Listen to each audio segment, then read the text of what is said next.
Hello mga kababayan ko sa Pilipinas, si Bishop Arnel here of Victory Church of God of Fredericksburg at maraming salamat po sa inyong patuloy na pagtangkilik at pagsubaybay sa ating Bible reading for this year. At ngayon po ay day 144 ng ating Bible reading at halina po kayo at basahin po natin ang salita ng Diyos. Job chapter 1. May isang lalaking nakatira sa lupain ng Uz na nagngangalang Job. Siya ay isang mabuting tao, sumasamba sa Diyos at umiiwas sa masamang gawain. Mayroon siyang 7 anak na lalaki at 3 anak na babae. Marami siyang tagapaglingkod at siya ang pinakamayaman sa buong silangan.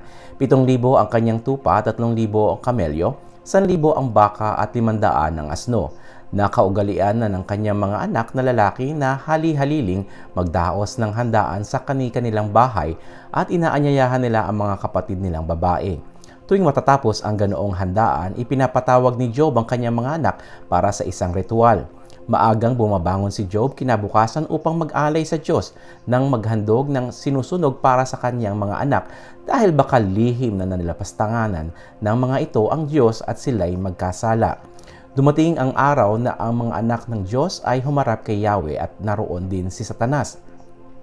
Tinanong ni Yahweh si Satanas, "Ano bang pinagkakaabalahan mo ngayon?" "Nagpabalik-balik ako sa lahat ng sulok ng daigdig," sagot ni Satanas. "Napansin mo ba ang lingkod kong si Job?" tanong ni Yahweh. "Wala siyang katulad sa daigdig. Mabuti siyang tao, sumasamba sa akin at umiiwas sa masamang gawain," dugtong pa ni Yahweh. Sumagot si Satanas, "Sasambahin pa kaya kayo ni Job na kung wala siyang makukuhas mula sa iyo? Inaalagaan ninyo siya at ang kanyang pamilya at ang lahat ng pag-aari niya. Pinagpapala niyo ang lahat ng kanyang gawain o gawin at halos punuin ninyo ng ang kanyang kayamanan sa buong lupain. Subukan ninyong alisin ang lahat-lahat sa buhay niya at harap-harapan niya kayong susumpain." Sinabi ni Yahweh kay Satanas, "Kung gayon, gawin mo ng lahat sa kanya ang gusto mong gawin. Huwag mo lamang siyang sasaktan." At umalis si Satanas sa harapan ni Yahweh. Isang araw, nagkakainan at nagiinuman ang mga anak ni Job sa bahay ng kanilang panganay na kapatid na lalaki. Walang ano-ano'y dumating kay Job ang isa niyang tauhan. Sinabi nito, "Kasalukuyan po naming pinag-aararo ang mga baka at nanginginain naman ang mga asno nang may dumating na mga sabeyo. Kinuha po nila ang mga baka at mga asno at pinatay pa po ang aking mga kasama. Ako lamang po ang nakatakas upang magbalita sa inyo."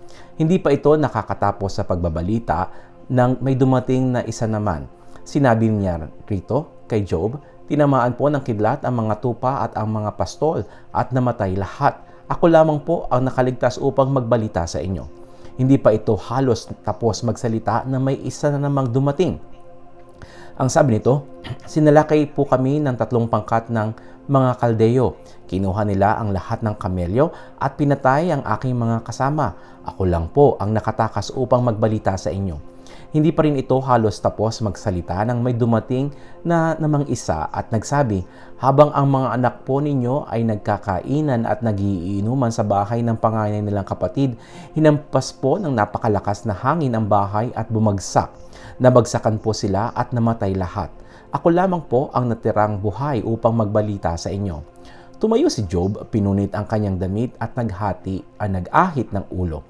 Pagkatapos nagpatira pa siya at sumamba sa Diyos. Ang sabi niya, "Hubad akong lumabas sa sinapupunan ng aking ina. Hubad din akong babalik sa lupa. Si Yahweh ang nagbigay, si Yahweh rin ang babawi. Purihin si Yahweh sa kabila ng mga pangyayaring ito, hindi niya sinisi ang Diyos, kaya't hindi siya nagkasala laban sa kanya." Job chapter 2. Muling humarap kay Yahweh ang mga anak ng Diyos at naroon din si Satanas. Tinanong ni Yahweh si Satanas, ang tagapagparatang, "Saan ka nanggaling?" Sumagot si Satanas, "Nagpabalik-balik at naglilibot ako sa buong daigdig.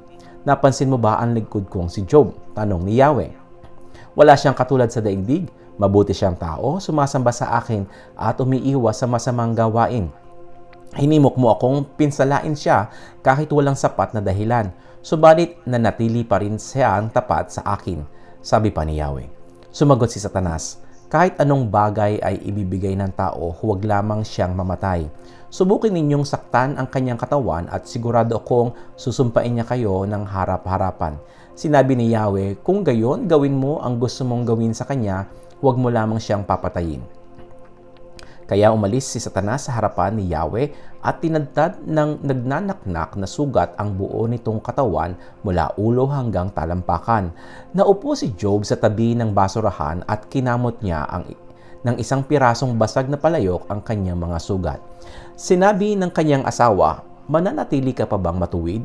Sumpain mo ang Diyos at nang mamatay ka na. Ang sagot ni Job, hindi mo naiintindihan ang iyong sinasabi. Pagpapala lamang ba ang tatanggapin mo sa Diyos? Hindi ba natin tatanggapin kung bigyan niya tayo ng pagdurusa? Sa kabila ng kanyang paghihirap, hindi nagsalita si Job ng laban sa Diyos. Ang masamang nangyari kay Job ay nabalitaan ng tatlo niyang kaibigang si Eliphaz na Tamaneo, si Bildad na Suhita, at si Zophar na Naamita. Nagkasundo silang tatlo na dalawin si Job upang palakasin ang loob niya at makiramay sa kanya. Malayo pa sila'y nakita na nila si Job, ngunit hindi nila ito nakilala. Nang makilala nila ito, hindi nila napigilang umiyak ng malakas. Pinunit nila ang kanilang mga damit at naglagay ng abo sa ulo dahil sa pagdadalamhati. 7 araw at 7 gabi silang naupo sa lupa kasama ni Job. Ngunit hindi nila ito pinagsabihan ng kahit ano sapagkat nakikita nilang hirap na hirap ito sa kanyang kalagayan. Job chapter 3. Pagkaraan ng matagal na pananahimik, nagsalita si Job at isinumpa ang araw ng siya'y isilang. Ito ang kanyang sinabi, hindi na sana ako pinanganak pa at hindi na rin sana ako pinaglihi.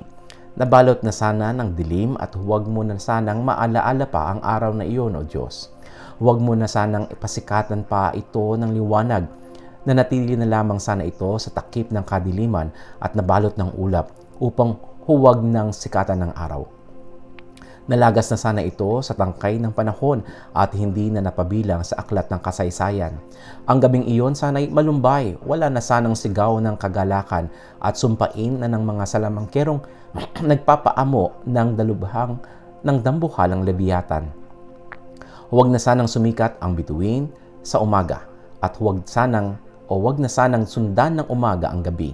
Sumpain ang gabi ng aking pagsilang na nagdulot sa akin ng ganitong kahirapan. Bakit hindi pa ako namatay sa tiyan ng aking ina o kaya nung ako'y isinilang niya? Bakit kaya ako idinuyan pa, kinalong, inalagaan at binigyan ng gatas sa dibdib niya? Kung namatay ako noon, ako sana'y tahimik na, mahimbing na natutulog at nagpapahinga, katulad ng mga hari at pinunong yumao na noong panahon nila'y nagtayo ng mga palasyo. Tahimik na sana ako tulad ng mga pinunong nakipag-imbak sa kanilang bahay ng mga ginto at pilak, o tulad ng mga sanggol na napatay o patay ng ipinanganak at hindi na nakakita pa ng liwanag. Sa libingay hindi na magkakapanggulo ang mga masasama at doon ang mga napapagod ay makakapagpahinga. Doon pati mga bihag ay wala nang inigalig, wala nang mga sigaw at utos na mabagsik. Ang mga aba at ang mga dakila ay sama-sama roon. Ang mga alipin ay malaya na sa kanilang Panginoon. Bakit pa isinilang kung magdurusa din lamang? At bakit pa binuhay kung daranas din lang ng kahirapan? Kamatay ay hinahanap ngunit hindi matagpuan. Hinuhukay at ninanais higit pa sa kayamanan. Sa kanila'y ubod tamis nitong kamatayan. Ano kaya ang dahilan at ang tao'y isinilang kung inilihim naman ng Diyos ang kanyang patutunguhan? Karaingan ang aking pagkain, pagtitiis ang aking inumin. Ang kinakatakutan ko ang siyang nangyari sa akin at ang pinakaayawan ko ang dumating sa akin. Hindi ako mapalagay, wala akong kapayapaan. Kaguluhan sa buhay ko ay walang katapusan. At ito po ang salita ng Diyos para sa araw na ito.